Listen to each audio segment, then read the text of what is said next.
Charlotte tapped her fingers on the office desk in a methodical rhythm, her eyes distant as the account reports scrolled endlessly on her computer screen. She worked at one of the most respected banks in the city, where numbers danced daily before her eyes. But her heart beat to a different melody, one spiced with flavors and aromas that harked back to her childhood. "Charlotte, you seem distant today. Everything all right?" The voice of her coworker, Michael, interrupted her daydreams. She smiled lightly, adjusting her glasses. Infine, Michael. "Just thinking about a new dish I want to try making this weekend." "Oh, the secret chef. When are you going to invite us to taste your creations?" Michael joked, his eyes sparkling with genuine interest. Charlotte laughed, the idea of cooking for her colleagues seeming as distant as her true aspirations. "Maybe one day, when I open my own restaurant. For now, they are just experiments." Her love for cooking had started early, during afternoons spent at her grandmother's house. Charlotte remembered standing on tiptoes, barely reaching the countertop, while her grandmother patiently guided her through the art of measuring ingredients and blending flavors. Each visit was an adventure, a new culinary territory to be explored. "You really should pursue this, you know? You always talk about cooking with such fondness," Michael encouraged, adjusting his tie with one hand while holding a stack of papers in the other. I know. But you know my situation. I need this job. It's stable, it pays the bills." Charlotte sighed, her dreams seeming more like a distant fantasy. Yet, the image of her grandmother, smiling as she passed the rolling pin, was never far from her mind. It was that memory that sustained her through the long work hours and the endless financial reports. "Your father is no longer here, Charlotte. Your mother needs you to be practical," she told herself, a mantra to ward off the guilt of wanting something more than a career at the bank. But as she typed yet another report, her thoughts wandered. She imagined a small bistro, with walls adorned with local art and rustic wooden tables. She envisioned people laughing and chatting, the sound of utensils meeting plates, and above all, the aroma of her creations filling the air. "Charlotte, are you daydreaming again?" The voice of her boss, Mrs. Thompson, pulled her back to reality with a start. "Sorry, Mrs. Thompson. I was just—" Charlotte began. "Focused on work, I hope," Mrs. Thompson interrupted with a firm smile, though not without warmth. "Remember, we all have our passions, but here, the numbers are our priority." "Of course, you're absolutely right," Charlotte agreed quickly, a blush of embarrassment coloring her cheeks. As Mrs. Thompson walked away, Charlotte made a silent decision. She would somehow find a balance. She would not give up her job, but she would also not abandon her dream. "This weekend," she thought, "I will create something special. Something that maybe, one day, will become the signature dish of my restaurant." And with that determined thought, Charlotte returned to her work, the numbers on the screen slowly giving way to the possibilities of what could be. She knew there would be many challenges, but the hope of pursuing her true passion filled her with renewed determination. The weekend had arrived, and Charlotte found herself in her small kitchen, ingredients meticulously arranged on the counter. As she prepared a complex sauce, the phone rang. It was Diane, her mother. "Charlotte, dear, are you busy?" Diane's voice sounded tired but filled with unwavering affection. Mom. I'm just trying out a new recipe. How was your day?" Charlotte balanced the phone between her shoulder and ear, stirring the sauce with a wooden spoon. "Long and tiring, as usual. Listen, dear, we need to talk about your job at the bank. Are you sure that continuing with cooking is the best decision right now?" Diane expressed her usual concern. Charlotte sighed, anticipating the direction of the conversation. "Mom, we've talked about this. Cooking is what I love to do." I know, and I admire your passion, but after your father, after everything that happened, you know how tight things got here." Diane's tone was serious, marked by years of struggling to maintain financial stability. "Mom, I'm not leaving the bank. I'm just exploring my options." Charlotte tried to keep her voice light, but her mother's concern was contagious. Exploring is a luxury, Charlotte. When your father left us, all the responsibility fell on us. I don't want you to go through the same hardship. Diane spoke with the authority of someone who had faced countless sleepless nights pondering how to pay the next bills. Charlotte turned down the heat under the pan, her attention now fully on the conversation. I understand, Mom, and I'm not being reckless. Just what, Charlotte? Do you think being a chef is easy? That you won't face financial hardships?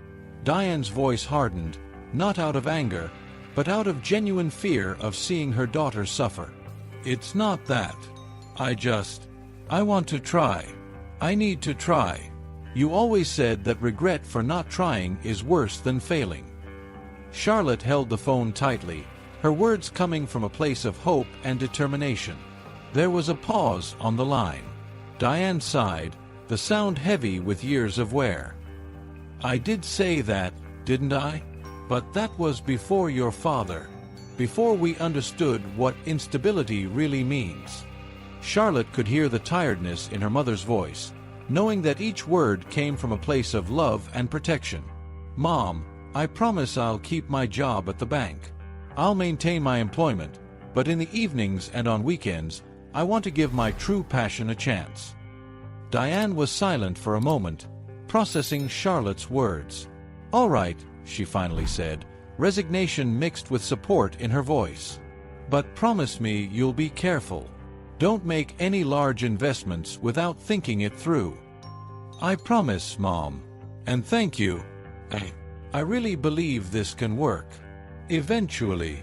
Charlotte smiled, feeling a mix of relief and excitement. I hope so, dear. I really hope so. Diane responded, maternal love transcending any financial concerns. Now, go make your magic in the kitchen. I'm looking forward to tasting that new dish soon. Ending the call, Charlotte turned her attention back to the simmering sauce. The conversation with her mother reaffirmed the challenging path ahead, but also reinforced her resolve. With her mother's tacit support, she felt she could face the difficulties that would come. As Charlotte adjusted the seasonings, she thought about the future. Perhaps one day, her restaurant would become a reality. Perhaps one day, her passion for cooking would become more than just a distant dream. And as she dreamed, the sauce finally reached the desired perfection, promising a future filled with delicious possibilities. With strengthened determination, she was ready to face whatever came her way, despite her mother's concerns, the memories of her father, and the adversities that life would inevitably throw her way. It was time to prove to herself and the world that her passion could, indeed, turn dreams into reality. The sauce simmered gently on the stove, emitting an aroma that filled Charlotte's small kitchen.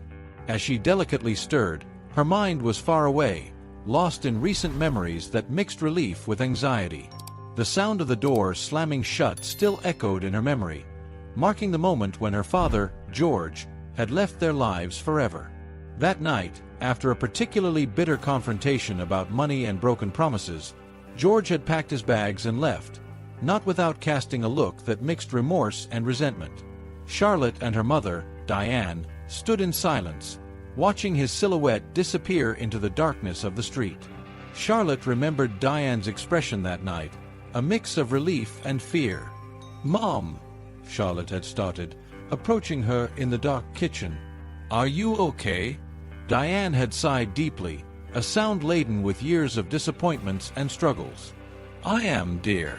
Maybe it's for the best. Your father, he wasn't really here anymore.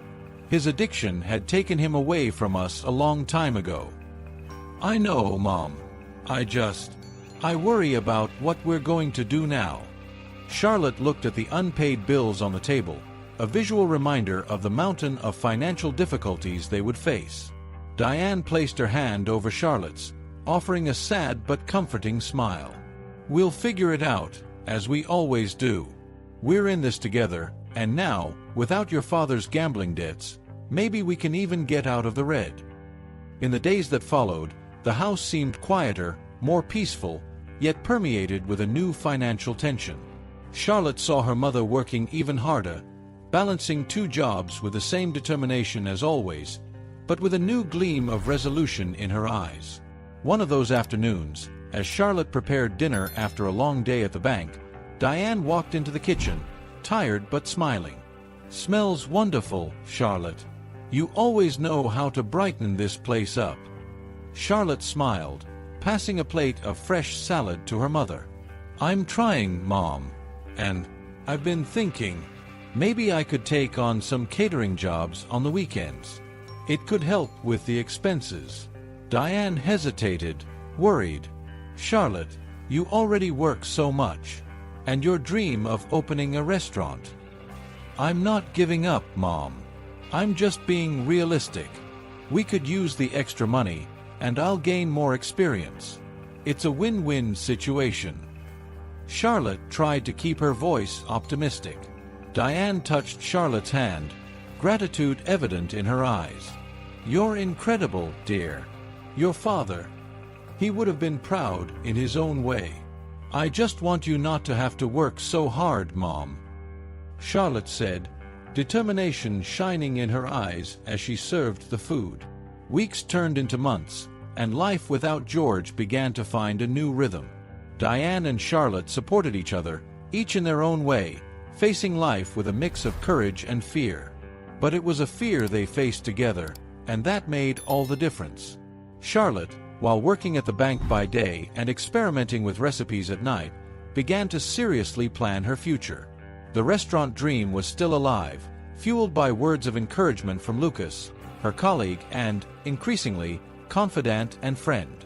As the chapter of life with George closed, another began to open, filled with possibilities.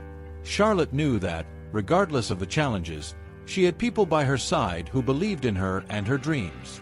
And with that thought, she was ready to face whatever came her way, armed with a wooden spoon and a heart full of hope. In the hustle of the bank where she worked, Charlotte often felt like a cog in a vast, indifferent machine. Her mornings began with the stamping of approvals, the hum of computers, and the constant murmur of clients and colleagues. It was on one of these busy mornings that Lucas joined the team. Lucas had an air of carrying dreams as large as hers, reflected in his curious eyes and easy smile.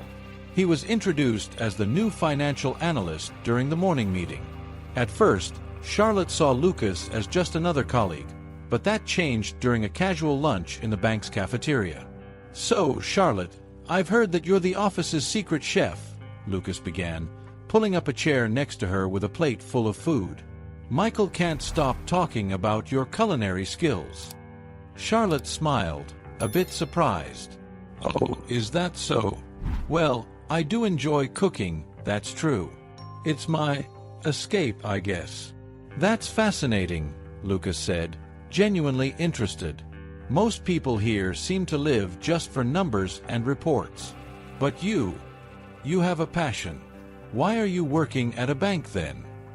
Lucas's question was simple, but laden with a weight that Charlotte felt daily. "It's complicated," she sighed, looking at her own lunch, a homemade salad she had brought. "My mother and we went through some tough times after my dad left us. I needed something stable, and the bank offered that." Lucas nodded, understanding. "Security is important. But you don't seem happy here. Have you thought about pursuing your passion more seriously?" Charlotte's heart throbbed with the idea, a mix of fear and excitement. "Of course, every day. But it's a big risk, and I have responsibilities." "But if you never try, you'll never know, right?" Lucas encouraged, his eyes sparkling with encouragement. "You could start small. Catering, maybe. I could help. I have some contacts that might be interested." Lucas's unexpected support was like a breath of fresh air for Charlotte. She studied him for a moment, surprised by his willingness to help someone he barely knew. "Why would you do that for me?" she asked, curious. Lucas smiled, shrugging. "Because I believe we should all pursue what makes us happy. Plus, it would be a tragedy for the world to never experience your cooking." They laughed together, and in that moment, a friendship was born, one based on mutual respect for aspirations that transcended the oppressive walls of the bank. In the days that followed, Lucas became not just a colleague, but a confidant and, more importantly, a catalyst for change in Charlotte's life. Lucas introduced Charlotte to some people who were organizing a local event and were looking for fresh culinary talent to add a special touch. He stood by her as she prepared samples of her work, offering not just logistical support but moral as well. "You're ready for this, Charlotte," Lucas said as they walked to the car with the prepared samples. "Your food is incredible. They're going to love it." "Thank you, Lucas. Seriously, I don't know how to thank you for all your help," Charlotte replied, feeling a mix of nervousness and gratitude. "Seeing you do what you love is reward enough for me," Lucas replied with a sincere smile. As they drove to the event, Charlotte felt a new world of possibilities opening up before her.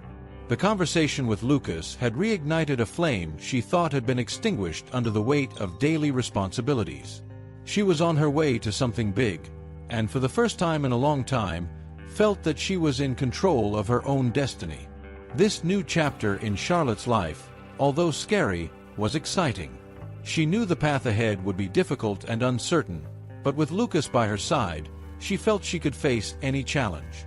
The event was just the beginning. Night had fallen over the city when Charlotte and Lucas left the event. The success of her samples had exceeded all expectations, and excitement vibrated in every word they exchanged in the car. "Did you see the expressions on people's faces when they tasted your dishes? Charlotte, you are an artist," Lucas exclaimed, driving through the streets bathed in the soft light of the street lamps. Charlotte laughed, still in disbelief. "I'm still in shock. I thought they'd like it, but I never imagined this kind of response." "It's because you still don't see yourself as I and everyone else see you," Lucas said, casting her a quick glance before returning his attention to the road. "You're an incredible chef, and it's time for you to accept that and act accordingly." Lucas's support was unwavering. That night, as they dined together at a cozy neighborhood restaurant, he brought up an idea that had been forming in his mind for some time. "Charlotte, have you ever thought about enrolling in culinary school? I mean, to officially enhance your skills and maybe start building your chef career in a more formal way." Charlotte played with her fork on her plate, thoughtful. "I've thought about it, yes. But it always seemed like a distant dream, especially with a job at the bank. I barely have any free time. There are evening programs, you know. You could keep working at the bank during the day and study at night.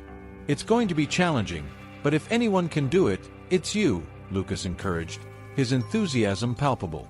She looked at him, her eyes reflecting the flame of newly ignited determination. "Do you really think I should do it?" "I have no doubt," Lucas affirmed. "I'll be here for whatever you need. We can adjust our schedules, help each other. What do you think about starting to plan a future where you're the chef and I? Well, maybe you're business manager." Charlotte's smile widened at the idea. "That sounds like an incredible plan. But, business manager, huh?" Lucas laughed.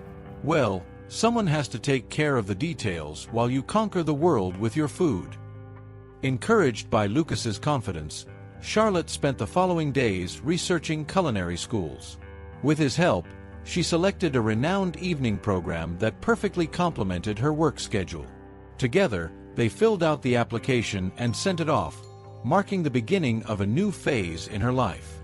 On the night they received confirmation of her acceptance, Charlotte felt a mix of nervousness and excitement.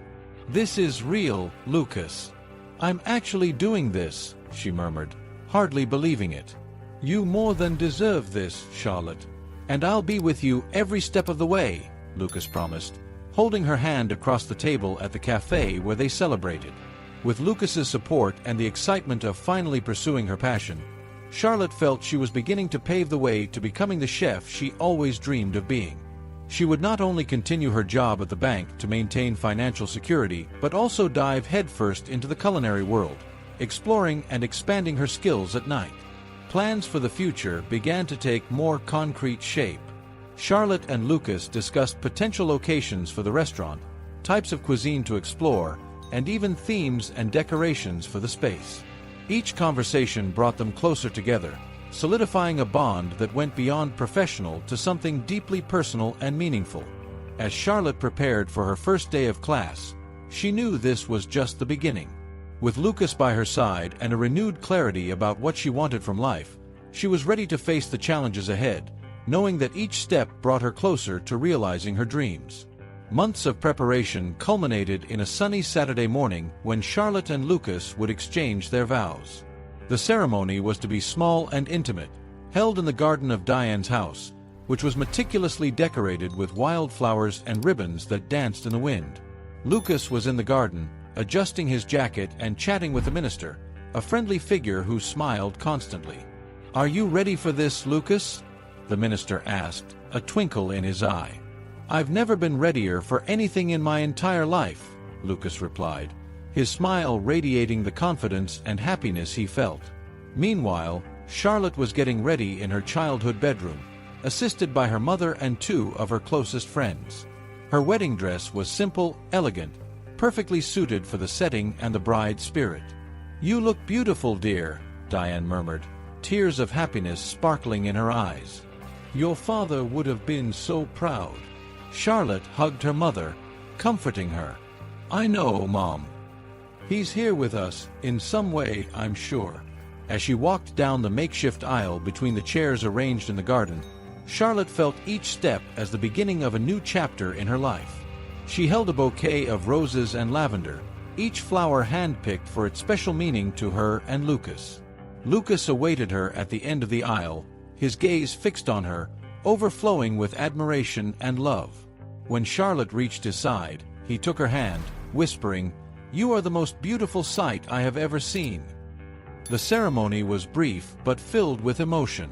They exchanged vows they had written together, promises of support, of shared passion, not just for each other, but for the aspirations each cherished. "And I promise to always support your dreams, so that one day you may feed the world not just with your food, but with your spirit," Lucas said, looking into Charlotte's eyes. "I promise to stand by your side in days of success and challenges, celebrating every little victory and learning from each obstacle," Charlotte responded, her voice steady and full of resolve. After the exchange of rings and the anticipated, "You may kiss the bride," the guests erupted into applause. The reception followed at the same location, a joyful celebration with food prepared by Charlotte's chef friends, each dish a masterpiece. During the reception, Lucas pulled Charlotte aside, a conspiratorial twinkle in his eye. "How does it feel, Mrs.?" he asked, kissing her hand. "Like everything is finally falling into place," she replied, resting her head on his shoulder. "And I couldn't have gotten here without you." They spent the rest of the day among laughter, dancing, and plans for the future. The money they had begun to save would be the seed money for Charlotte's restaurant, a dream that now seemed within reach. As the party began to wind down, with the sky tinted by the colors of the sunset, Charlotte and Lucas knew that the next steps would require hard work and dedication. But in that moment, surrounded by friends and family, everything seemed possible. They were ready to face the world together, not just as husband and wife, but as partners in every sense of the word. As night fell, the last guests said their goodbyes, and Charlotte and Lucas were left alone, contemplating the now peaceful garden. "Ready to start this adventure with me?" Lucas asked, holding Charlotte's hand. "I've always been," she replied with a smile, ready to embark on the journey of turning their dreams into reality. With Lucas by her side, she felt they could conquer anything. It was time to start seriously planning the future and building the restaurant Charlotte had always dreamed of. The news of Diane's sudden death came as a devastating blow to Charlotte. It was a calm afternoon when Lucas, seeing Charlotte pale and trembling, answered the phone. The doctor's voice on the other end was calm, but his words cut through the air like sharp blades. "Sir, I'm sorry to inform you, but your mother-in-law, Diane, passed away suddenly this afternoon due to cardiac complications." Lucas looked at Charlotte, his heart tight as he relayed the news. "Charlotte, it's your mother. She's gone." "What? How is that possible?" Charlotte's words were almost inaudible, a whisper of disbelief and pain. She was fine yesterday. We talked about the restaurant. Lucas hugged her tightly, trying to offer some comfort amid the sudden storm of emotions. In the days that followed, as they prepared for the funeral, Charlotte learned from the doctors that her mother had been secretly battling a severe heart condition for years. At her last checkup, she didn't want to tell you, didn't want to worry you, the doctor explained. Why didn't she tell me? I could have helped, we could have done something, Charlotte murmured repeatedly as she sorted through her mother's things, finding bottles of medication hidden among her belongings. On the day of the funeral, the sky was gray, the heavy clouds reflecting the turmoil in Charlotte's heart. Friends and family gathered, sharing stories about Diane, her strength and determination. Charlotte listened, the words echoing in her mind, each one strengthening her resolve. Lucas held her hand during the service, his silent support an anchor in the emotional chaos. When it was Charlotte's turn to speak, she walked to the podium with hesitant steps, but her voice grew stronger as she spoke. Mom was always the rock of our family, the guiding light even in the darkest moments, Charlotte began, her voice steady despite the tears threatening to fall. She taught me about resilience, about the importance of pursuing our dreams, no matter the obstacles. Returning home after the funeral, the reality of a world without her mother began to settle in. Charlotte spent hours in her mother's room, surrounded by photographs and memories of better days. Lucas was by her side, a comfortable silence between them as he let her process her grief. That night, as Lucas slept beside her, Charlotte lay awake, staring at the dark ceiling. The loss of her mother brought a sharp, painful clarity. Life was too short, too fragile to be put off. I need to do this, not just for me, but for her too, Charlotte whispered to herself, a renewed determination forming within her. I will make the restaurant happen, no matter what it takes. Mom believed in the dream as much as I do. In the following days, Charlotte threw herself into the work of planning the restaurant with a new and intense energy. Each decision was a tribute to her mother's memory, each step forward a celebration of the life and lessons Diane had taught her.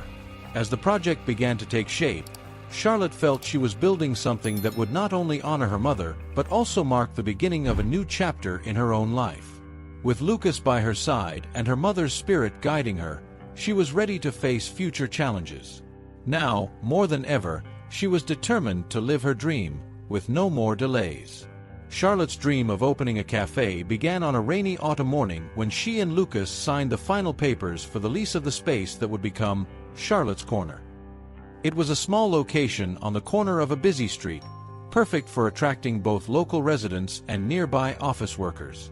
I can't believe this is really happening, Charlotte murmured, looking at the slightly worn facade, imagining it with new paint and eye-catching signs.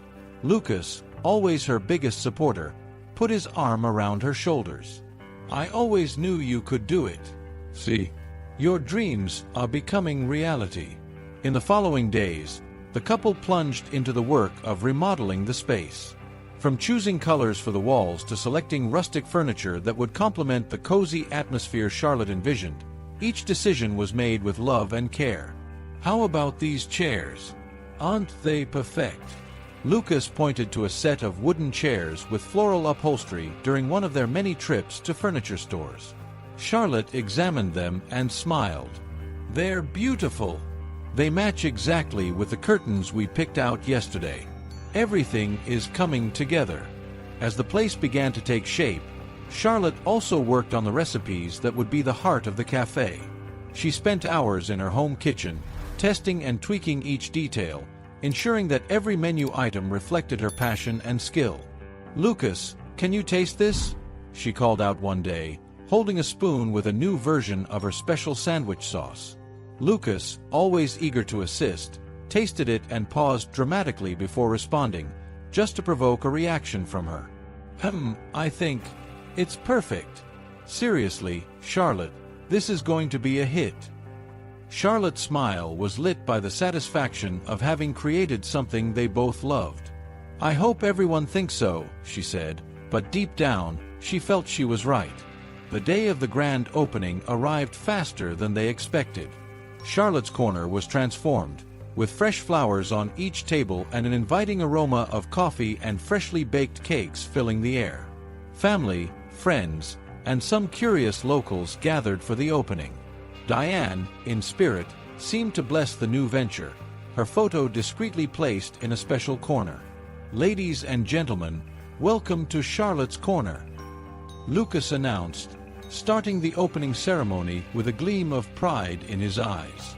Today is not just the realization of a dream for Charlotte, but an invitation for all of you to be part of our culinary journey. Charlotte stepped forward, moved and nervous. "Thank you all for being here. Every dish we've created, every detail in this place, has been thought out with great care. We hope you feel at home and enjoy what we've prepared." The event was a resounding success.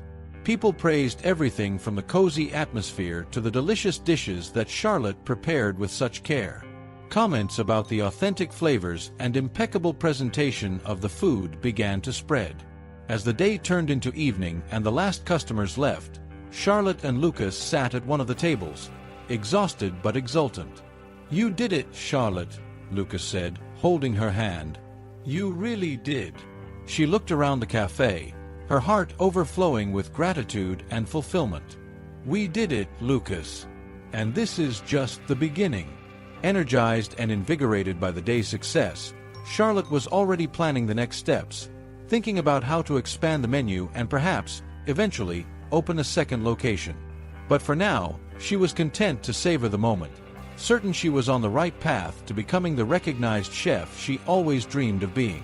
The impact of the news of the plane crash that took Lucas away was devastating. Charlotte felt as if the world had crumbled beneath her feet. He had left on a business trip, something routine, promising to return soon to discuss the expansion of Charlotte's Corner. She never imagined it would be the last time she would see him. In the days that followed, as Charlotte dealt with immense pain and funeral arrangements, another blow struck her. A folder with financial documents was found among Lucas's belongings. Curious and somewhat apprehensive, Charlotte began to flip through them on a rainy afternoon, sitting in the office that Lucas so liked to use for his readings. "What is all this?" Charlotte murmured to herself as she examined spreadsheets and loan contracts. Her heart raced as she realized the gravity of the situation. Lucas, hoping to accelerate their business expansion, had secured substantial loans using their apartment as collateral. She felt a mix of betrayal and despair, realizing she knew nothing about this. "Why didn't you tell me, Lucas?" she whispered, tears blurring the lines of the documents. When Michael, a close friend and Lucas's co-worker, came to offer his condolences, he found Charlotte surrounded by papers and visibly shaken. "Charlotte, what's wrong? Are you okay?" asked Michael, approaching her with concern. Charlotte looked at him, her eyes red and swollen. "Michael, I didn't know. Lucas took out huge loans, and now everything we have is at risk. I don't know what to do." Shocked, Michael sat down beside her, delicately picking up some of the papers to examine. "Let's see what we can do, Charlotte. Maybe there's a way to renegotiate the terms, or..." They spent hours reviewing the documents, calculating the amounts owed, and discussing possible solutions. Michael promised to help her contact the bank and see if there was any flexibility given the tragic circumstances. The financial situation proved more complicated with each reviewed document. Charlotte felt herself sinking into a sea of doubts and fear, worried not just about the future of her business but also about her own residential stability. In the days that followed, Charlotte and Michael met with bank representatives. The meetings were tense, filled with technical terms and critical decisions. Despite her sorrow and mourning, Charlotte proved resilient and determined to find a solution. "I understand the situation, and I'm willing to do whatever is necessary to protect the home and the business that Lucas and I built together," Charlotte declared firmly during one of these meetings. "We will do our best to assist you, Mrs. Charlotte," said the bank manager, a middle-aged man with a sympathetic expression. "We will review the loans and see what can be adjusted." Leaving the bank feeling slightly more hopeful, Charlotte reflected on the fragility of life and promises. She was determined not to let the vision she shared with Lucas crumble. Each decision now would be critical, but she was ready to face the challenges.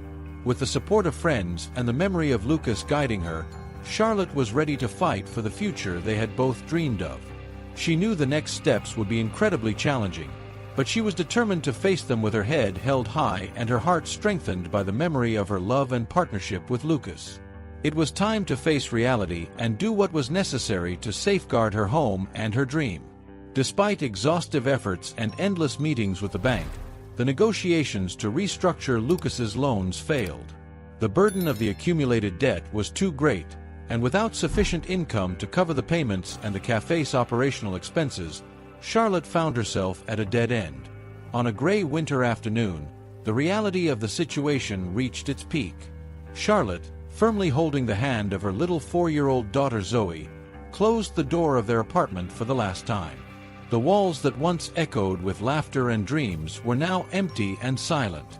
She struggled to hold back tears as she explained the situation to Zoe. "We're going to have a little adventure, sweetheart," Charlotte tried to sound optimistic, despite the tightness in her heart. "We're going to stay in a new place for a while, like camping. Remember when we talked about that?" Zoe, with her big eyes full of confusion and innocence, nodded. "Will we see the stars at night, Mommy?" she asked, trying to understand. "Yes, my love, we'll see the stars," Charlotte replied, squeezing her daughter's hand. They spent the first night in the car, parked in a quiet city park. Charlotte wrapped Zoe in blankets, told stories, and sang lullabies, trying to make the situation seem like an adventure.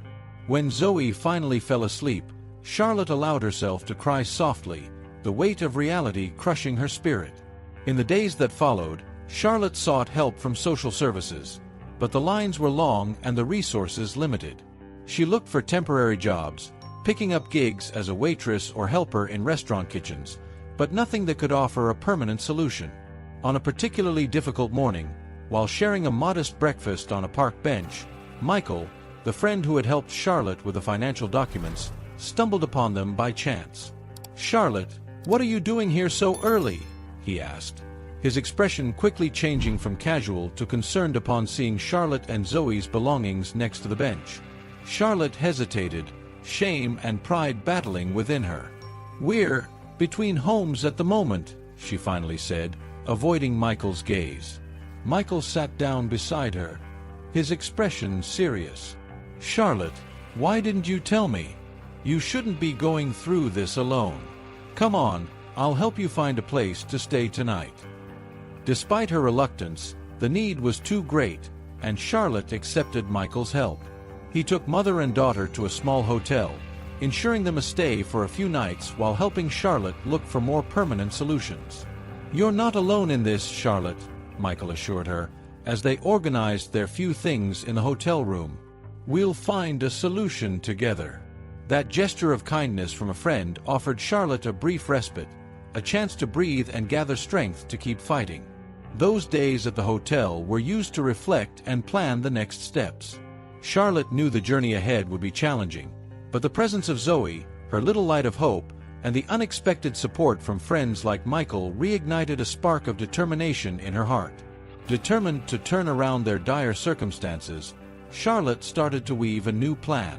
She reached out to old culinary school friends, hoping to find some freelance work or even a temporary position in a kitchen. Anything that could help rebuild her life and provide a stable environment for Zoe. As she made these calls, she felt a renewed sense of purpose. The road was uncertain, but Charlotte was not ready to give up. Her journey to reclaim her life and dreams was just beginning. Sunlight filtered through the leaves of the trees in the city park where Charlotte had decided to spend the afternoon with Zoe. While Zoe played on the playground, Charlotte enjoyed a rare moment of tranquility, sitting on a nearby bench and reading a cookbook she always carried with her. She sought inspiration for a new beginning, imagining dishes she could one day prepare in her own restaurant again. Suddenly, the sound of a commotion made her look up.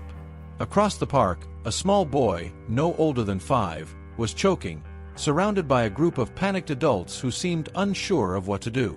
Without hesitation, Charlotte ran toward them, dropping her book on the bench. As she approached, she could hear the boys' rough and desperate breathing. A woman was shouting, "Does anyone know the Heimlich maneuver? Please help." Reaching the boy's side, Charlotte quickly knelt down. "I'm a chef. We learn basic first aid. Let me try to help," she said confidently, trying to reassure the boy's frantic mother. Holding the boy from behind, she positioned her hands correctly and applied a series of quick, firm abdominal thrusts. After a few tense moments, a piece of apple was expelled from the boy's mouth, and he began to breathe more freely, still sobbing with fear and relief. "Oh my God, thank you! Thank you!" the woman exclaimed, hugging her son with tears in her eyes. She looked at Charlotte, immensely grateful. "You saved my son's life. How can I ever thank you?" Before Charlotte could respond, a man approached, clearly relieved but still visibly shaken. "I'm Carter, Tyler's father," he said, extending his hand to Charlotte with gratitude. "I don't know what we would have done without your help. Please, let me do something for you." Charlotte smiled, a bit embarrassed by the attention. "No thanks needed. Anyone would have done the same. I'm just glad he's okay." However, Carter insisted. "I would be remiss if I didn't offer something in return for your bravery and quick action. I own a few restaurants, and honestly, one of them isn't doing very well. I'm looking for someone trustworthy to take over and revitalize the place. This could be an opportunity for you to manage a restaurant again. What do you think?" Charlotte was surprised. She thought about the offer, realizing it could be the turning point she needed to rebuild her professional life. That sounds incredible. I'd love to discuss it further." "Great," Carter replied, relieved and smiling. "Let's set up a meeting to talk about the details. I believe this could be a new beginning for both of us." After exchanging contact information, Charlotte returned to the bench, still in shock at how quickly the day had changed. She sat down, watching Zoe play, now with a renewed spark of hope shining in her eyes. That act of courage had not only saved a young boy's life, but also opened an unexpected door that could lead Charlotte back to the culinary world she loved. With new possibilities ahead, she knew the next steps would be crucial. Preparing for her meeting with Carter, she felt a mix of nervousness and excitement. This could be the moment that defined the resurgence of her career. Charlotte stood before the failing restaurant that Carter had offered her, a space many considered cursed by bad luck and poor management. The worn-out facade and outdated interior were far from promising, but she saw potential where others saw only despair. In the first few days, Charlotte worked tirelessly, reviewing every detail of the menu and the interior design. She wanted to create an environment that reflected her vision of a unique and welcoming culinary experience. "We're going to need a complete overhaul," Charlotte told Zoe as they surveyed the space. "But with a bit of creativity and a lot of hard work, we can transform this place." Zoe, always her mother's biggest fan, smiled enthusiastically. "It's going to be the best restaurant in town, Mommy." With the help of some old culinary school friends and the continued support of Carter, who was impressed by Charlotte's determination, the restaurant began to take shape. Walls were painted warm colors, rustic yet elegant furniture was brought in, and a small garden was planted in the backyard to provide fresh, organic ingredients. "This place is looking amazing, Charlotte," Carter commented during a visit. "You really have the magic touch." Charlotte smiled, grateful. "I'm just trying to create a place where people can feel at home and enjoy good food." The grand opening was a community event. Special guests, including local journalists and food critics, were invited. Charlotte was nervous but confident. She and her team prepared a selection of dishes that represented her culinary philosophy: simple, elegant, and delicious. As guests arrived, they were greeted with a warm ambience and inviting aromas wafting from the kitchen. The smiles on their faces as they tasted each dish were the reward for Charlotte and her team's hard work. "You've really outdone yourself, Charlotte," said a food critic, savoring a plate of wild mushroom risotto. This place deserves recognition. As the night went on, the buzz of success began to spread. Reservations started coming in, and customers left promising to return. The restaurant, once a symbol of failure, was now vibrant with the energy of a new beginning and infinite possibilities.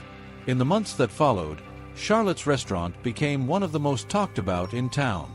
She began receiving more media attention, and positive reviews piled up. With the restaurant's success, Charlotte was able to provide a more stable and happy life for Zoe, who proudly helped out at the restaurant on weekends. "We're really doing it, Zoe," Charlotte said one evening as they closed the restaurant together. "We're building something wonderful." Zoe, holding her mother's hand, looked around the thriving restaurant. "It's our little miracle, Mommy."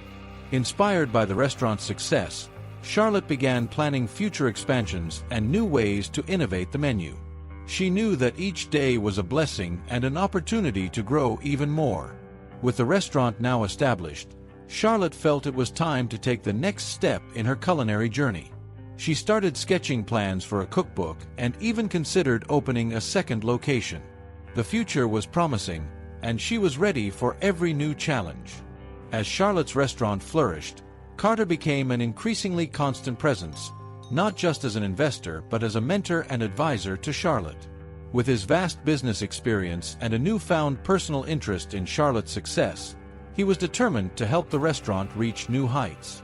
On a sunny afternoon, while reviewing expansion plans in the office at the back of the restaurant, Carter shared some of his ideas. "Charlotte, you have incredible talent and a vision that can really transform this place into a chain of restaurants if you desire," Carter said, spreading some charts and projections across the table. Charlotte looked at the documents, a bit overwhelmed but excited about the possibilities. "I never thought we could go this far when we started.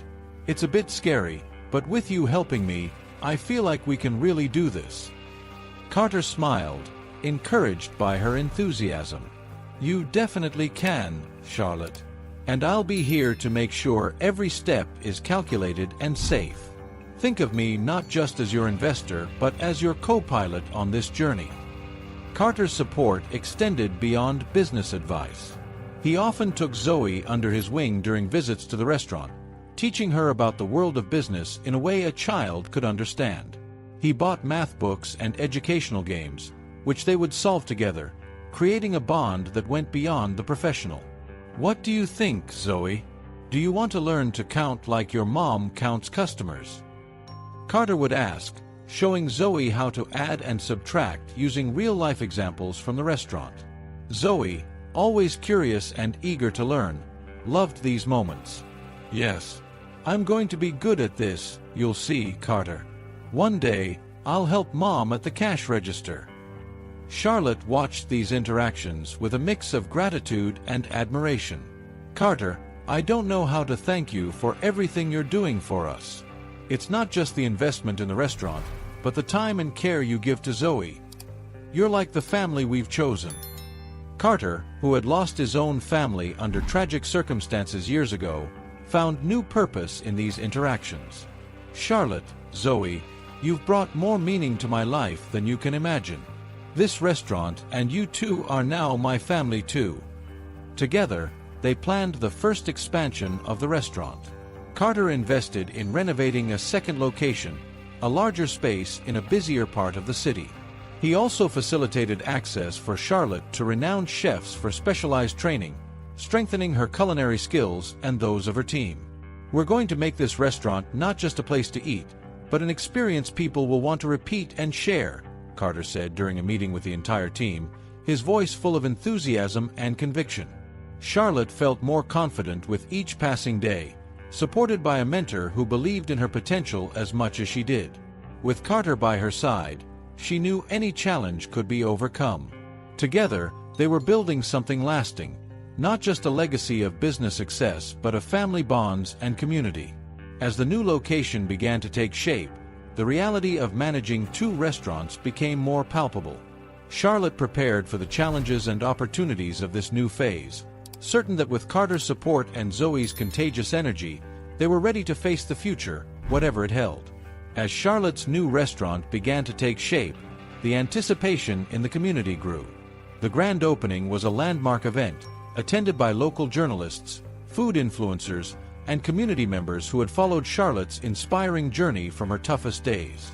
The elegant decor and innovative menu, blending local classics with a modern twist, quickly captured the public's attention. "Charlotte, this place is amazing!" exclaimed a well-known food critic, savoring one of the signature dishes Charlotte had personally prepared. "You've elevated the city's culinary scene to a new level." Charlotte smiled, grateful and a bit stunned by the praise. "Thank you, that means a lot to me.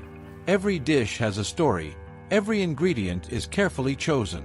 I want each visit here to be a unique experience." As weeks passed, the restaurant solidified its reputation. Reservations were booked weeks in advance, and customers left with promises to return. Charlotte often found herself at the restaurant, overseeing every detail to ensure the quality never waned. At home, the newfound financial stability allowed Charlotte to provide a comfortable life for Zoe.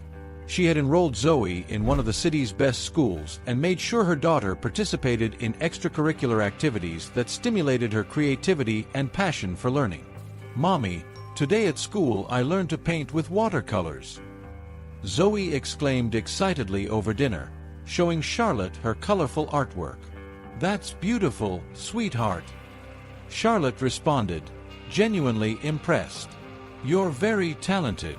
Let's hang this in the kitchen so everyone can see." Evenings at home were peaceful and happy, a stark contrast to the challenges of the past. They shared homemade dinners, talked about Zoe's day, and planned small weekend trips, enjoying the life they had fought so hard to rebuild. On a quiet night, while Zoe slept and Charlotte had a moment to herself, she reflected on her journey. The support from Carter, Zoe's unconditional love, and her own determination had been her pillars. She felt grateful and fulfilled, knowing she had overcome adversity to build a promising future for herself and her daughter. "We did it, Zoe," Charlotte whispered to herself as she looked out the living room window at the city lights. "We've built something extraordinary together." Buoyed by the restaurant's success and the security they now enjoyed, Charlotte began thinking about expanding her horizons even further. She considered the possibility of opening a second location or perhaps starting a series of cooking workshops, eager to share her passion and knowledge with others. With thoughts of growth and development in mind, Charlotte felt ready to face any new challenges the future might bring. Her restaurant had not only become a culinary landmark in the city, but also a symbol of resilience and success. As she planned the next steps, Charlotte knew that whatever she decided to do, the future was bright and full of endless possibilities.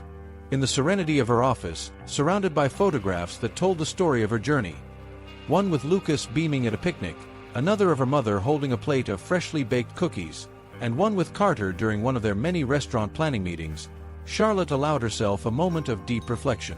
It was the 5th anniversary of the restaurant, and she was preparing to give an interview to a prestigious culinary magazine. The reporter, a young man enthusiastic and clearly admiring of her career, set up his equipment and began with a simple question that opened a flood of memories. "Charlotte, you've achieved so much in such a short time.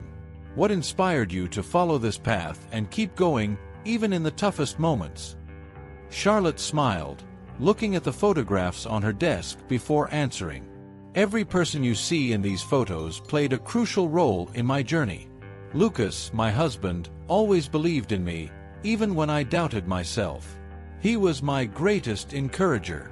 My mother, Diane, taught me the value of hard work and perseverance. And Carter, he not only believed in my potential as a businesswoman, but gave me the opportunity to prove it to the world." The reporter was scribbling furiously as Charlotte continued. "Each of them gave me something invaluable. Love, confidence, opportunity. They shaped me not just as a chef, but as a person. And it's this legacy that I hope to pass on." The conversation deepened into the successive victories and the obstacles Charlotte faced. At the end of the interview, the reporter asked about her future plans. "Well, I've been thinking a lot about how I can give back something meaningful to the community that has supported me so much," Charlotte began, her voice full of determination and hope. I'm planning to open a culinary school for young aspiring chefs. I want to give them not just culinary skills, but also teach them about the resilience and passion needed to overcome adversity. The reporter looked impressed. That sounds incredible, Charlotte. With everything you've accomplished, it seems you're well positioned to inspire the next generation. I hope so, she responded.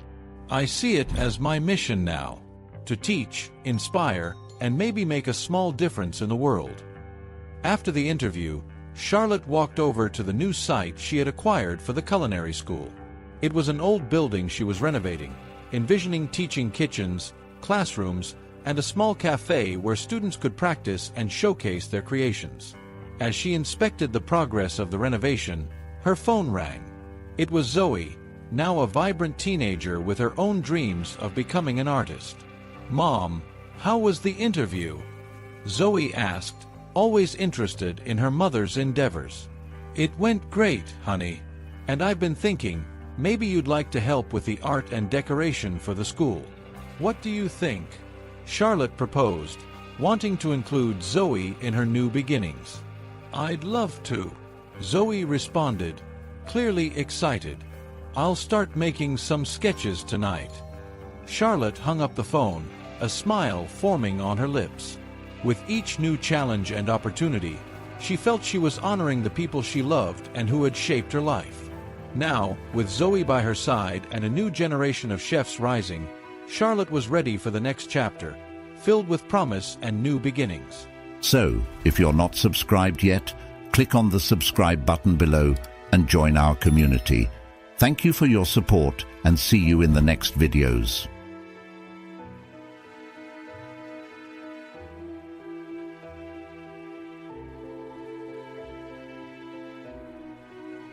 Hola, suscríbete a Historias Vitales para no perderte nuevas historias. Mi esposa había estado trabajando en su proyecto especial durante 4 meses ahora. No era su proyecto personal, pero ella era la persona principal y responsable de su éxito. El proyecto estaba diseñado para salvar a su empresa, Bixler Enterprises. Los últimos 4 meses habían sido difíciles porque se vio obligada a trabajar duro. Era importante tanto para ella como para la empresa. Había una buena posibilidad de que Bixler Enterprises quebrara si el proyecto no se completaba. Sara tenía una licenciatura de Albrecht y un MBA de Wharton. Era la más inteligente de la familia. Yo empecé a trabajar como mecánico de autos justo después de la secundaria y después de 21 años seguía siendo mecánico de autos. No me importaba porque me gustaba el trabajo y pagaba bien.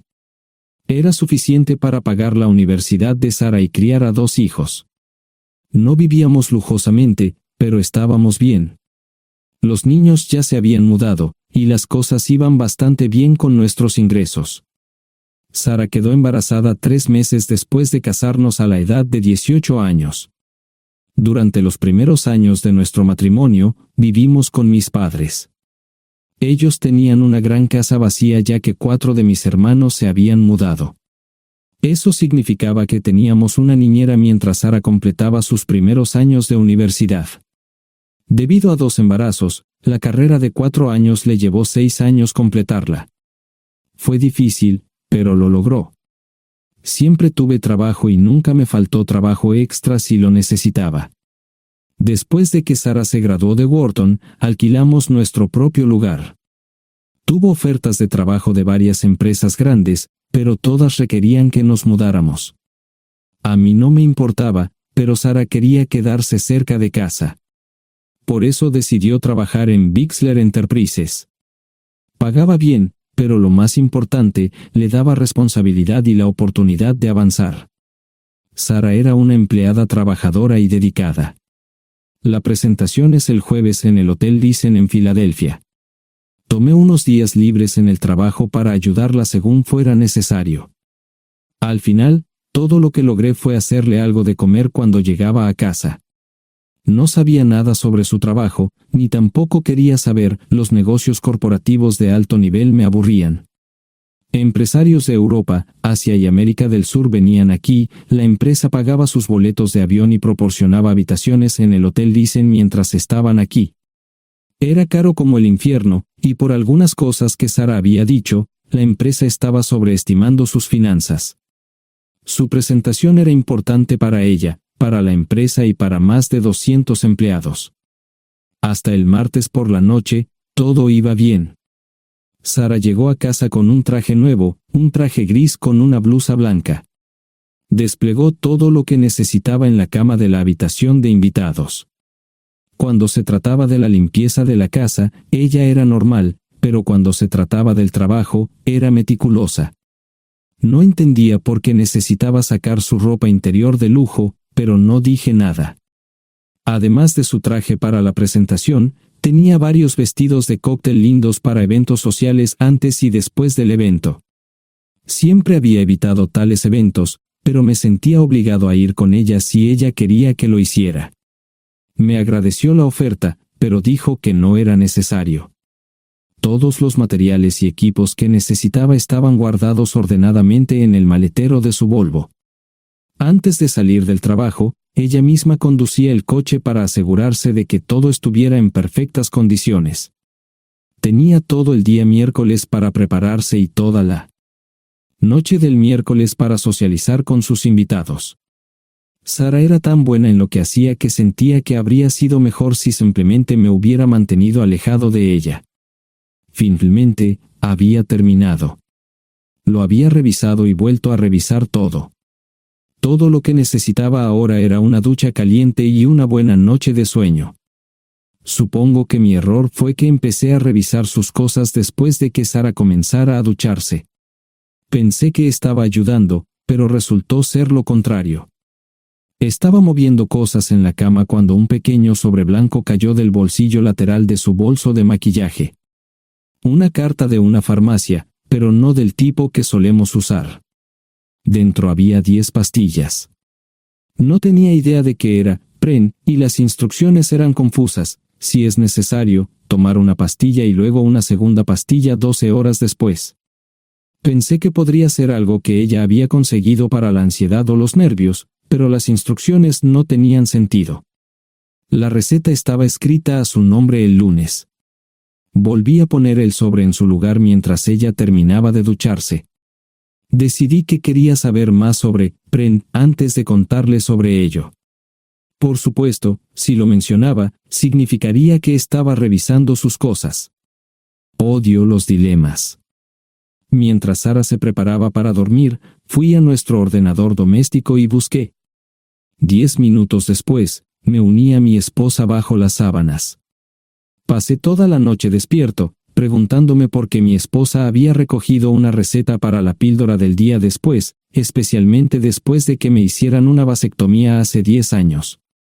A la mañana siguiente, me levanté temprano, pero no estaba descansado. Di un largo paseo, esperando que despejara mi mente. Me dirigí hacia casa con reticencia, temiendo lo que podría hacer o decir cuando llegara allí. Mi hijo Joe se unió a la Marina después de la escuela secundaria y estaba en su primer año en San Diego. Nuestra hija Gloria se casó con su amor de la infancia el año pasado y acababa de mudarse a Dallas. Eso dejaba solo a Sara y a mí. Echaba de menos a los niños, pero esperaba envejecer con mi esposa. Ella era la única mujer que me había interesado, y ahora todo estaba. Si Sara estaba teniendo una aventura, lo ocultaba bien. Por supuesto, nunca la vigilé. Nunca miré sus correos electrónicos o llamadas telefónicas. No tenía razones para hacerlo. No tenía forma de saber qué estaba haciendo en el trabajo o después del trabajo. Confiaba en ella completamente. Ion, ¿dónde demonios has estado? ¿Quieres huevos o algo?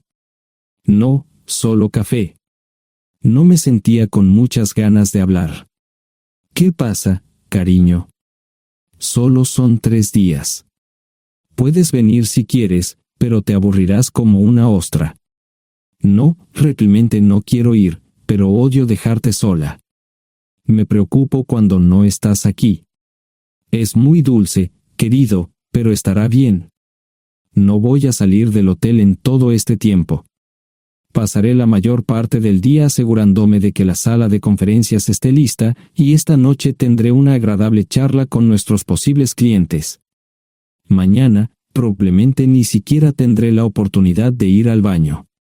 Llegaré a casa lo más temprano posible el viernes. Te prometo un gran fin de semana si sabes a lo que me refiero. Todo eso suena bien, pero no puedes culparme por preocuparme. Soy un mecánico de autos, y tengo una esposa hermosa y exitosa. A veces tengo la sensación de que estás menos interesada en mejorar nuestra situación familiar que en avanzar en tu carrera. Detente, maldita sea, Ion. Siempre he respetado lo que haces para ganarte la vida y nunca he insinuado lo contrario. Criaste a 2 grandes niños y me pusiste a través de la universidad. Eres un gran esposo, un gran padre y un buen proveedor, y nunca olvides eso. Terminé mi café mientras ella recogía la mesa. ¿Quieres que te llame? No, no es una buena idea. Tendré el móvil apagado, y voy a apagar el teléfono de la habitación por la noche para poder dormir. Te llamaré siempre que pueda. La ayudé a cargar el coche, era tan meticulosa con eso como con todo lo demás. Trabajando, le llevaría 3 horas llegar al Hotel Lysen. Me quedé en el porche y la vi marcharse. No me molesté en preguntarle por las pastillas. Pasé el resto de la mañana en el porche. No recuerdo haberme preocupado tanto como ahora. Me sentía pequeño e insignificante. Me sentía fuera de mi liga. Era un tipo de pueblo con un trabajo mediocre y una esposa exitosa. Era una combinación equivocada. Debería haberlo notado antes. Me sentía estúpido. El mejor traje que tenía era una chaqueta azul y un par de pantalones. Al menos tenía algunas corbatas, aunque tenían 10 años de antigüedad. Acababa de terminar de vestirme cuando sonó el teléfono fijo. Oye, cariño, solo quería avisarte de que llegué bien. ¿Tuviste un buen viaje? Supongo que el tráfico no estaba demasiado denso. Estuvo bien. Te llamaré esta noche. Ahora tengo que irme. Estoy en la habitación 714, Sara. Puedo estar en casa de mis padres o en la de mis hermanos esta noche si quieres llamarme a mi móvil. De acuerdo. Suena el teléfono móvil. Te quiero, tengo que irme. Me tomé mi tiempo para llegar a Filadelfia. No fui directo al Lysen, primero me detuve y compré un filete con queso. Prometí hacer una larga noche. No estaba seguro de qué iba a hacer. Estacioné en el garaje del hotel y simplemente esperé. Tarde o temprano, tenía que entrar en el hotel. Simplemente no podía decidir cuándo hacerlo. El sonido de mi teléfono celular me ayudó a tomar mi decisión. Ion, solo quería avisarte de que todo se ha arreglado. Ahora voy a bajar para encontrarme con algunas personas y cenar. No olvidaste nada, ¿verdad? No, todo está bien. Tengo todo en mi habitación para mañana. ¿Necesitas algo? No, Ion, relájate. Voy a apagar mi teléfono. Te llamaré mañana por la mañana. ¿De acuerdo? Ríe, diviértete. No es divertido, Ion, es trabajo. No parecía estar demasiado fuera de lugar. El vestíbulo, el restaurante y las salas de conferencias estaban llenos de gente, así que pude pasar desapercibido. Había un folleto pequeño y bonito que mostraba el diseño de todas las habitaciones del hotel. Me paseé por las diferentes habitaciones y me detuve en las paredes, mirando alrededor entre la multitud. No tenía ni idea de qué haría si Sara me veía. Lo averiguaría si y cuando eso sucediera. Encontré un tablero de eventos que enumeraba todas las habitaciones que estaban siendo utilizadas por los diversos grupos. Bixler Enterprises no tenía habitaciones disponibles para el miércoles por la noche. Esto me pareció interesante. Sara había dicho que no iba a salir del hotel, pero ahora no estaba tan seguro de eso. Había 3 comedores, familiar, informal y de alta cocina. A Sara no le gustaba mucho cenar con niños, así que fui primero al comedor informal. Solo me llevó 5 minutos asegurarme de que no estaba allí. Tuve mejor suerte en el salón gourmet, era una acogedora mesita encajada en la esquina, el tipo de mesa que la gente reserva para tener un encuentro privado. Sara llevaba un vestido de cóctel negro con un escote pronunciado y perlas, se veía elegante y su acompañante parecía apreciarlo. Conocía a algunas personas con las que trabajaba Sara, y él no era una de ellas. Me resultaba familiar, pero no había forma de que pudiera recordarlo. Había muchas sillas libres, así que no tuve problemas para cruzar la sala. Había velas y pequeños candelabros de cristal en las mesas. Apagué la mía y le dije al camarero que me molestaba por el glaucoma. Pedí el plato de pollo de siempre y me acomodé. El camarero me sirvió el café por tercera vez. Disculpe, el tipo en la mesa de enfrente me parece muy familiar. ¿Sabes quién es? Sí, ese es Malcolm Eugene Foote. Es miembro del Consejo Municipal, se espera que se postule para el Congreso en los próximos años. ¿Es esa su esposa con él? Es muy bonita. No, esta es la primera vez que la veo. Siempre usa esa mesa para señoras especiales, si me entiende.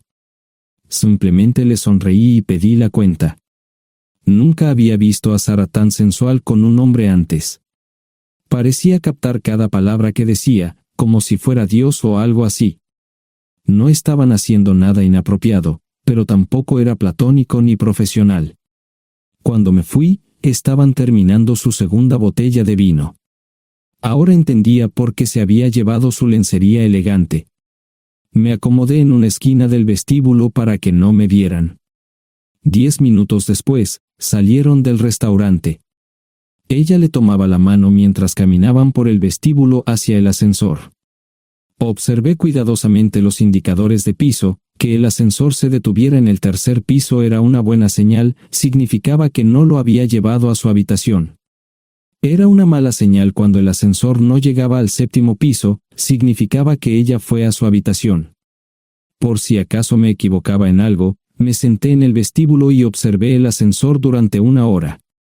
La gente entraba y salía, pero Sara no estaba entre ellos. Saqué mi maleta vacía del coche y me dirigí al mostrador de recepción.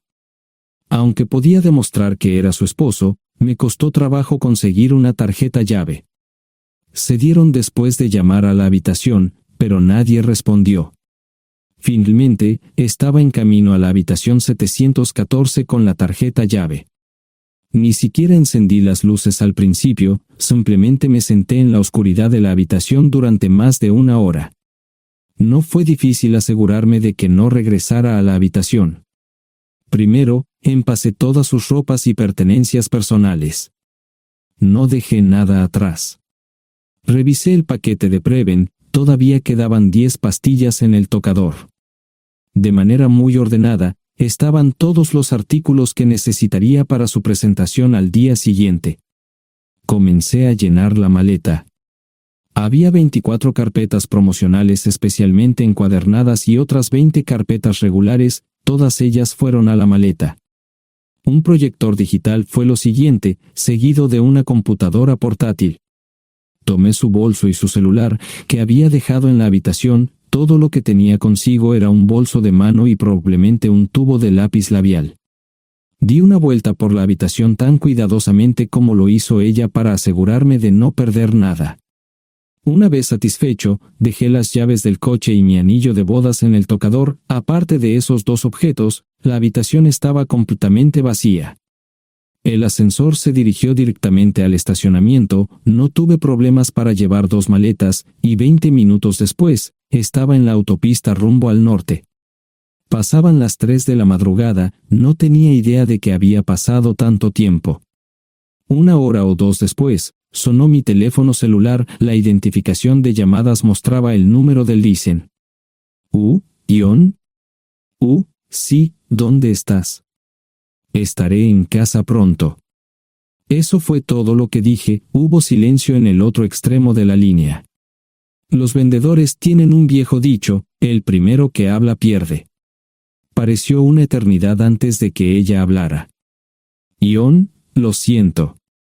No preguntó nada y simplemente colgó. Apagué mi teléfono, era obvio que había regresado a su habitación. Más tarde ese día, tenía que dar una presentación que salvaría a su empresa y le daría un ascenso. Metí las maletas en el desván del garaje. Sara nunca iba allí y nunca pensó en buscar algo allí. Por supuesto, en este punto, estoy bastante seguro de que no importaba. Primero, recogí todas mis ropas y pertenencias personales. La mayoría de los hombres tienen sus propias herramientas, generalmente es un requisito para el trabajo. Pasé por la tienda, cargué las mías en el Subaru y recogí mi último cheque de pago. Para entonces, los bancos ya estaban abiertos, no tuve que hacer ninguna manipulación financiera complicada. Simplemente retiré todo el dinero de mis cuentas. Almorcé en Hagerstown, Maryland. Tenía suficiente dinero para vivir durante unos años, pero sabía que estaría buscando trabajo muy pronto. Sara y yo éramos parecidos en eso de que a ambos nos encantaba trabajar. La voy a extrañar. Pasé un par de horas en las cuevas del Uray y alquilé una habitación cerca de Whitewell. No tenía idea de qué iba a hacer. Era sábado, y me encontré sentado en el acuario de Chattanooga, observando la naturaleza que nunca había visto antes. Pasé unas horas simplemente relajándome y decidí que era un buen lugar para estar.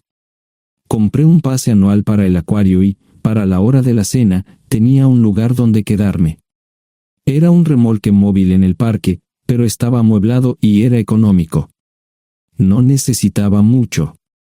La primera cosa que haría el lunes por la mañana sería conseguir un trabajo.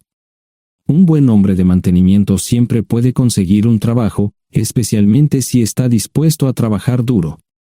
Podría permanecer discreto hasta que fuera el momento de renovar mi licencia de conducir o las etiquetas del coche. Me preocuparé por eso cuando llegue el momento.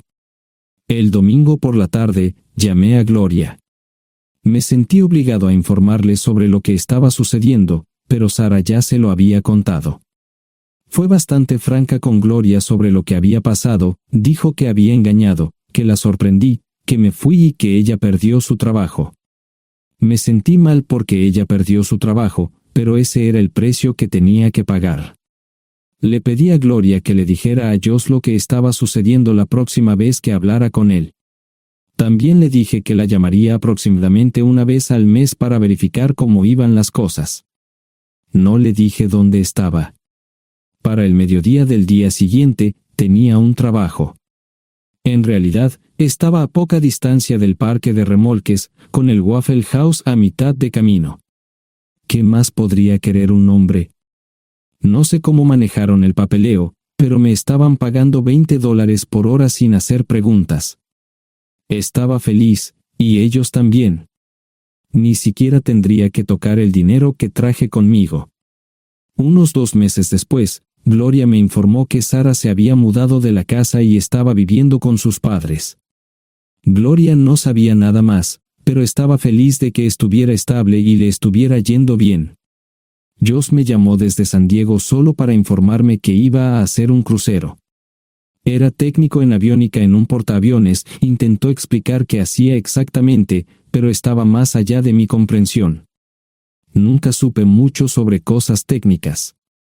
Ambos tuvieron cuidado de no decir nada malo sobre su madre. Aprecié eso. Después de eso, todo siguió como siempre. Comencé a hablar con Gloria al menos semanalmente. Josh y yo comenzamos a enviar correos electrónicos regularmente. Gloria hablaba regularmente con Sara, pero decía muy poco sobre lo que estaba haciendo o dónde estaba. Nunca presenté la solicitud de divorcio, y parece que Sara tampoco lo hizo. Tengo una licencia de conducir de Tennessee y las etiquetas en el Subaru.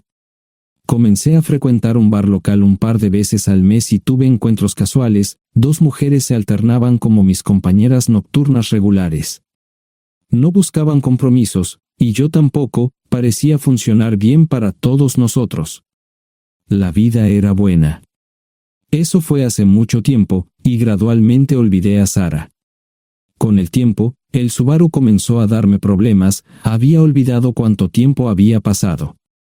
Tenía más de 200.000 millas. Estaba reflexionando sobre esto con una jarra de cerveza un día cuando me di cuenta de que habían pasado casi 5 años desde que me fui de casa. Mantuve un contacto cercano con ambos hijos. Gloria ya tenía 2 hijos propios en este momento y quería que los visitara. Josh casi se casó con una mujer tailandesa, pero en el último momento se negó. Por lo general, trabajaba 6 días a la semana y usaba el domingo para recuperarme del sábado por la noche. No había ninguna buena razón para que alguien llamara a la puerta de mi remolque a las 6 de la mañana de un viernes.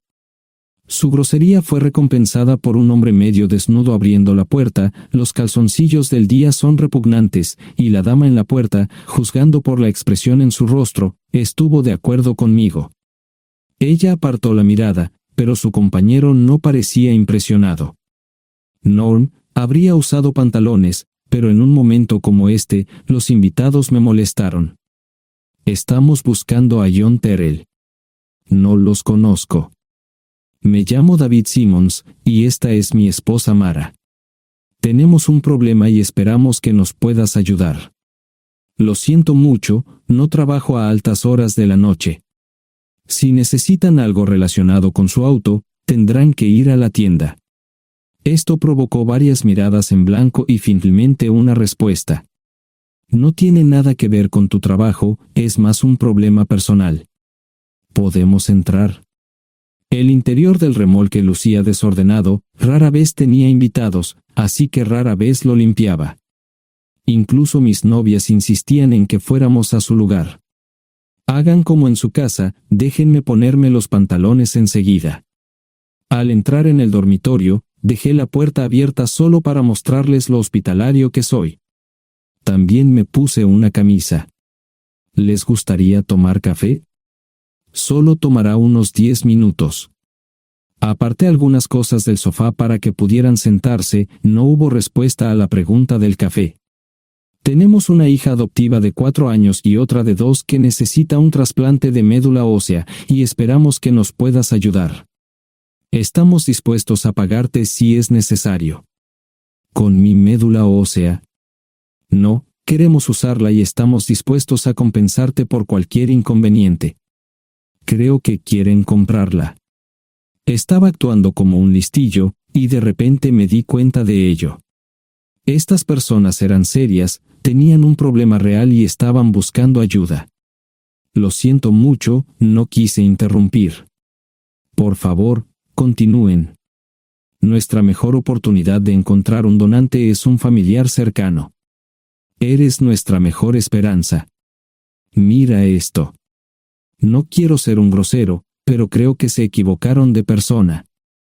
¿Cuándo nació su hija? Cumplirá 5 años en julio. Marche Simmons habló por primera vez, y sonó sincera. Odio ser el portador de malas noticias, pero me hice una vasectomía hace 15 años. No hay forma de que pueda ser su padre. ¿Por qué tu nombre estaba en el certificado de nacimiento? No puedo responder eso, tal vez deberían preguntarle a su madre. Esa afirmación fue recibida con silencio. Sentí pena por estas personas, pero no sabía cómo ayudarles. ¿Cuál es el nombre de la madre? Sarah Lise Terrell. No encontraba las palabras. Tal vez no debería haber tomado esas malditas pastillas de ella, por supuesto, entonces esas personas no tendrían una hija en absoluto. Todo lo que pensaba que había superado el dolor, y aquí está de nuevo, viejos recuerdos de mi esposa teniendo relaciones sexuales con ese maldito político de Filadelfia. Estaba empezando a olvidarlo todo, y ahora estaba de vuelta. Maldita sea. Ahora entiendo y pido disculpas por mi grosería e insensibilidad. Haré todo lo que esté en mi poder para ayudarles. En primer lugar, porque no puede Sara hacerse un trasplante de médula ósea. Médicamente, no puede. ¿Por qué no? Es madre, tiene que ser una donante adecuada. Ella es una donante adecuada, pero está demasiado enferma. Los médicos se negaron siquiera a considerar utilizarla. ¿Enferma de qué? Está muriendo de insuficiencia hepática. Le quedan menos de 6 meses de vida. Esto no tiene sentido. Siempre ha estado perfectamente sana. Además, no creo que un hígado enfermo le impida donar médula ósea. El hospital no aceptará su firma en el formulario de consentimiento. ¿Estás diciendo que hay algo mal en su cabeza? Ambos me miraron en silencio, sabían la respuesta, pero no querían decirlo. En ese momento, no quería que se sintieran aún más incómodos. Hace 10 minutos, no me importaban, pero ahora sentía que tenía que protegerlos y ayudarlos. ¿Cómo sucedió esto? ¿Podría alguno de mis hijos ayudar? Quizás, pero pensamos que eras nuestra mejor esperanza. ¿Por qué no van tras su padre, su verdadero padre? Pensamos que eras tú. No tenemos ni idea de quién más podría ser. Sara no nos dijo nada sobre otro posible padre. De hecho, ella no estaba en condiciones de explicar nada, agregó Mara. Obtuvimos la mayoría de nuestra información de la agencia de adopción. Tuve que preparar café y hacer pis, permítanme un momento. Dejé a mis invitados sentados mientras preparaba el café. Solo tomó unos minutos. Mientras se preparaba, fui al baño, algo que necesitaba hacer urgentemente. Traté de ser discreto, ya había avergonzado lo suficiente a Mara. ¿Dónde viven? En Westchester, Pensilvania. Les haré una oferta. Si les digo quién es el verdadero padre de su hija, deben prometerme que lo perseguirán sin descanso hasta obtener lo que desean. ¿De qué estás hablando?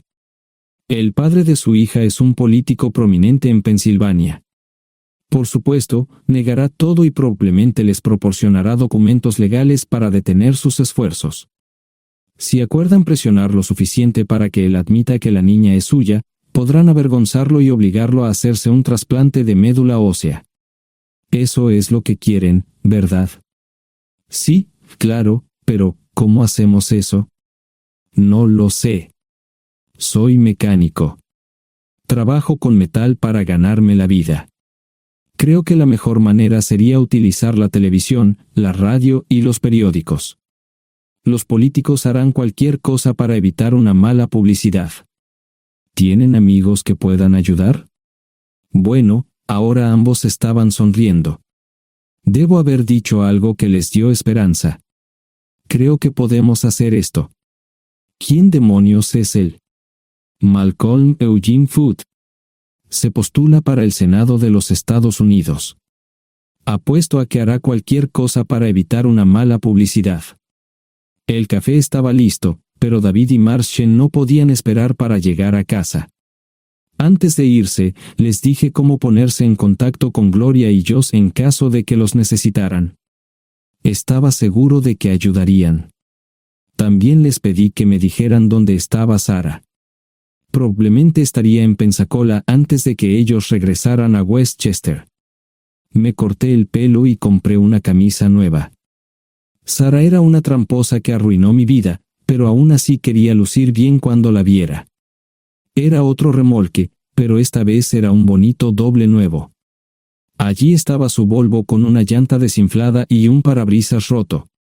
La mujer que abrió la puerta no era Sara, parecía que la habían empapado fuerte y la habían dejado empapada.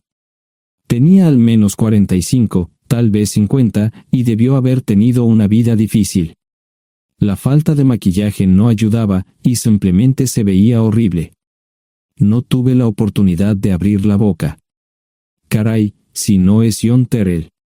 Nunca esperé verte aquí. Tuve que usar la vieja línea, me estás poniendo en desventaja.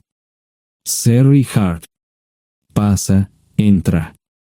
¿Quieres una cerveza? No, pero gracias. Estoy aquí para ver a Sara. Sherry cruzó la habitación y se detuvo en el buffet del comedor. Aquí está, John. Mírala todo lo que quieras. Su mano señalaba una urna de latón que estaba en el centro del buffet vacío. Supongo que llegué demasiado tarde. No me moví, solo me quedé mirando el contenedor frente a mí. ¿Puedo tomar una cerveza ahora? Sara se mudó a Pensacola después de dar a su bebé en adopción. Compró el remolque con el dinero que recibió de Bixler Enterprises después de que la despidieron. Tenía una participación en las ganancias, 401k, y vacaciones y días de enfermedad. Eventualmente, consiguió un trabajo en una fábrica local de prendas de vestir donde trabajaba en el departamento de envíos. Allí fue donde conoció a Serry. Serry alquilaba una habitación de Sara. Cada centavo que Sara ganaba iba para el alcohol. Empezó con vino y gradualmente pasó a bebidas más fuertes, las más baratas. Eventualmente, perdió su trabajo debido a su alcoholismo y se vio obligada a usar sus ahorros. Nunca salió con nadie ni salió a ningún lado. Serry se quedó con ella, pagó sus servicios públicos y compró alimentos que Sara no comía. Le llevó más de 3 años quitarse la vida. Increíblemente, ella tenía un testamento y me dejó un doble remolque y un Volvo. Serry explicó que Sara estaba tan angustiada por lo que había hecho que simplemente se rindió. No intentó evitar el embarazo ni siquiera terminarlo. La adopción se había arreglado meses antes de que naciera el bebé. Nunca volvió a trabajar, excepto en los trabajos clandestinos que hacía mal. Serry dijo que Sara no parecía tener ambición ni propósito en la vida. Sara hablaba mucho de mí pero tenía miedo de intentar contactarme. Gloria le dio mi número, pero nunca me llamó. Era como si su aventura de una noche la hubiera lastimado más a ella que a mí. Estuve allí durante 2 semanas y luego vendí el remolque de Serry por $1 y obtuve $3,000 por el Volvo. 2 días después, estaba en Westchester visitando a mis nuevos amigos David y Marche. Malcolm Eugene Foote resistió al principio, pero David y Marche lo presionaron hasta que cedió. Insistió en pruebas de ADN, que demostraron que era el padre. Para salvar la cara, más o menos lo obligaron a someterse a un trasplante de médula ósea, que fue exitoso. La carrera política y la vida familiar de Malcolm no dejaron una impresión favorable. Su caída en las encuestas fue tan rápida que el partido lo reemplazó por otro candidato unos meses antes de las elecciones. Su esposa solicitó el divorcio y fue muy pública al respecto. Sara y yo estamos viajando ahora a Dallas para ver a Gloria y a mis nietos. No sé cuánto tiempo mantendré a Sara conmigo, probablemente hasta que tenga a alguien.